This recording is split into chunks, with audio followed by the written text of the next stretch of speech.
आखिर बाबा साहेब पर क्या बोली सुपरस्टार ऐश्वर्या राय, जिसे सुनकर जातिवादियों के उड़े होश। तो दोस्तों, बाबा साहेब डॉक्टर भीमराव आंबेडकर का नाम कौन नहीं जानता है। उन्होंने अपना पूरा जीवन ऊंच नीच, सामाजिक न्याय, भेदभाव और छुआछूत के उन्मूलन जैसे कार्यों के लिए समर्पित कर दिया था। तो चलिए वीडियो शुरू करते हैं। ऐश्वर्या राय, जो कि एक भारतीय अभिनेत्री हैं, जो मुख्य रूप से हिंदी और तमिल फिल्मों में अपने काम के लिए जानी जाती हैं। मिस वर्ल्ड 1994 प्रतियोगिता की विजेता। बाद में उन्होंने खुद को भारत में सबसे लोकप्रिय और प्रभावशाली हस्तियों में से एक के रूप में स्थापित किया। उन्होंने हाल ही में एक ऑर्फनेज में भाषण देते हुए बाबा साहेब आंबेडकर जी पर कुछ ऐसा कहा जिससे जातिवादियों के होश उड़ गए। उन्होंने कहा, बाबा साहेब आंबेडकर जी ने समाज में समता और न्याय के लिए लड़ने का संकल्प किया था। उन्होंने महिलाओं को समाज में समानता और अधिकारों का सम्मान प्रदान करने के लिए अपने पूरे जीवन को समर्पित किया। बाबा साहेब आंबेडकर जी ने भारतीय संविधान का निर्माण किया, जिसमें महिलाओं के अधिकारों को सुनिश्चित करने के लिए कई उपाय और धाराएं शामिल हैं। उन्होंने यह सुनिश्चित करने के लिए प्रतिबद्ध हुए कि समाज में स्त्री शक्ति को सुरक्षित रूप से बढ़ावा मिले और उन्हें उच्चतम स्थान पर ले जाया जाए। आप सभी से निवेदन है कि हम बाबा साहेब आंबेडकर जी के उपहास्य के प्रति आभारी रहें और उनकी सोच को आगे बढ़ाने के लिए सक्रिय रूप से योगदान करें।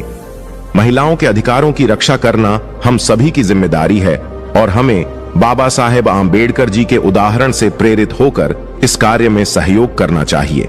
और आज मैं इस मुकाम पर हूं तो सिर्फ और सिर्फ भारत के संविधान के वजह से। हमें हमारे संविधान का आदर करना चाहिए, जो हमें न्याय देता है। धन्यवाद दोस्तों। आपको ऐश्वर्या राय के इस भाषण पर क्या विचार है, हमें बताइए। दोस्तों, बाबा साहेब डॉक्टर भीमराव आंबेडकर का नाम कौन नहीं जानता है। उन्होंने अपना पूरा जीवन ऊंच नीच, सामाजिक न्याय, भेदभाव और छुआछूत के उन्मूलन जैसे कार्यों के लिए समर्पित कर दिया था। सामाजिक समता और सामाजिक न्याय जैसे सामाजिक परिवर्तन के मुद्दों को प्रमुखता से स्वर देने और परिणाम तक लाने वाले प्रमुख लोगों में डॉक्टर भीमराव आंबेडकर का नाम अग्रणी है। उन्हें ही बाबा साहेब के नाम से भी जाना जाता है। एकात्म समाज निर्माण, सामाजिक समस्याओं, अस्पृश्यता जैसे सामाजिक मामलों पर उनका मन संवेदनशील एवं व्यापक था। वे कहा करते थे, एक महान आदमी एक आम आदमी से इस तरह से अलग है कि वह समाज का सेवक बनने को तैयार रहता है। 14 अप्रैल 1891 को मध्य प्रदेश के महू में जन्मे भीमराव आंबेडकर रामजी मालोजी सकपाल और भीमाबाई की संतान थे। वह एक ऐसी हिंदू जाति से संबंध रखते थे जिसे अछूत समझा जाता था। इस कारण उनके साथ समाज में भेदभाव किया जाता था। उनके पिता भारतीय सेना में सेवारत थे।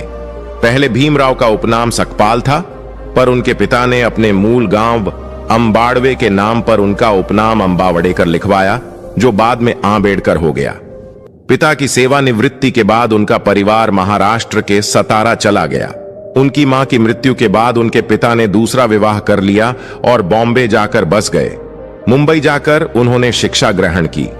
वर्ष 1906 में मात्र 15 वर्ष की आयु में उनका विवाह 9 वर्षीय रमाबाई से कर दिया गया।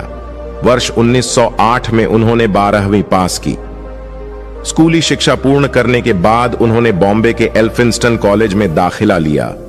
उन्हें गायकवाड़ राजा सयाजी से 25 रुपए मासिक की स्कॉलरशिप मिलने लगी थी। वर्ष 1912 में उन्होंने राजनीति विज्ञान व अर्थशास्त्र में स्नातकोत्तर की उपाधि ली। इसके बाद उच्च शिक्षा के लिए वह अमेरिका चले गए। वर्ष 1916 में उन्हें उनके एक शोध के लिए पीएचडी से सम्मानित किया गया। इसके बाद वह लंदन गए, किंतु बीच में ही लौटना पड़ा। आजीविका के लिए इस बीच उन्होंने कई कार्य किए। वह मुंबई के Sydenham college of commerce and economics में राजनीतिक अर्थव्यवस्था के प्राध्यापक भी रहे। इसके पश्चात एक बार फिर वह इंग्लैंड चले गए।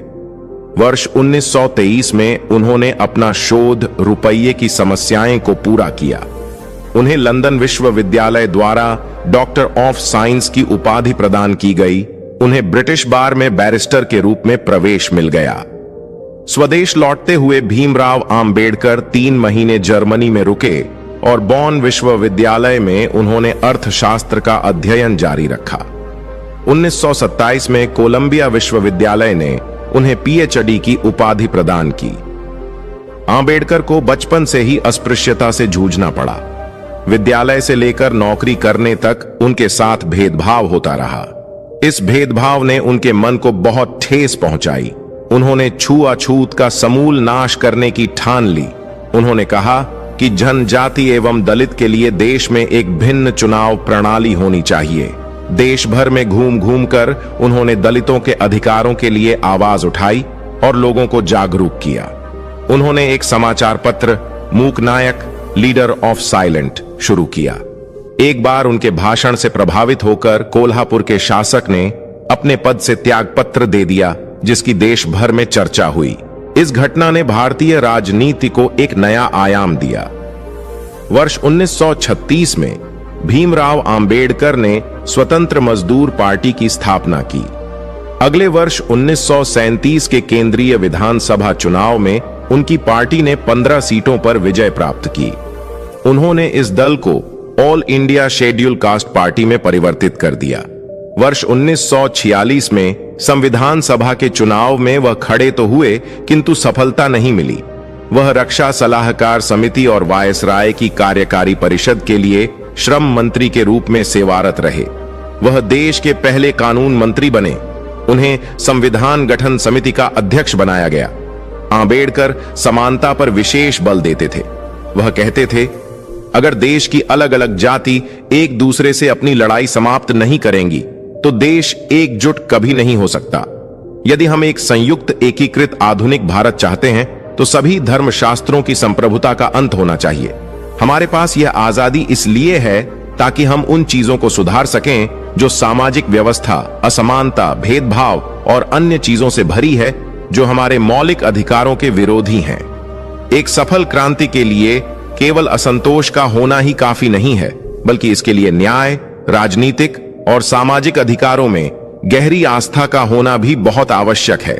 राजनीतिक अत्याचार सामाजिक अत्याचार की तुलना में कुछ भी नहीं है, और जो सुधारक समाज की अवज्ञा करता है वह सरकार की अवज्ञा करने वाले राजनीतिज्ञ से ज्यादा साहसी है। जब तक आप सामाजिक स्वतंत्रता हासिल नहीं कर लेते, तब तक आपको कानून चाहे जो भी स्वतंत्रता देता है वह आपके किसी काम की नहीं। यदि हम एक संयुक्त एकीकृत आधुनिक भारत चाहते हैं तो सभी धर्मशास्त्रों की संप्रभुता का अंत होना चाहिए। तो दोस्तों, आपके इस विषय पर क्या विचार है, हमें कमेंट करके बताएं। तो दोस्तों, हमारी आपसे एक ही विनंती है, अगर आप चैनल पर नए हो तो चैनल को अभी के अभी सब्सक्राइब करो और वीडियो को भी लाइक कर दो और वीडियो अपने दोस्तों के साथ शेयर कर दो।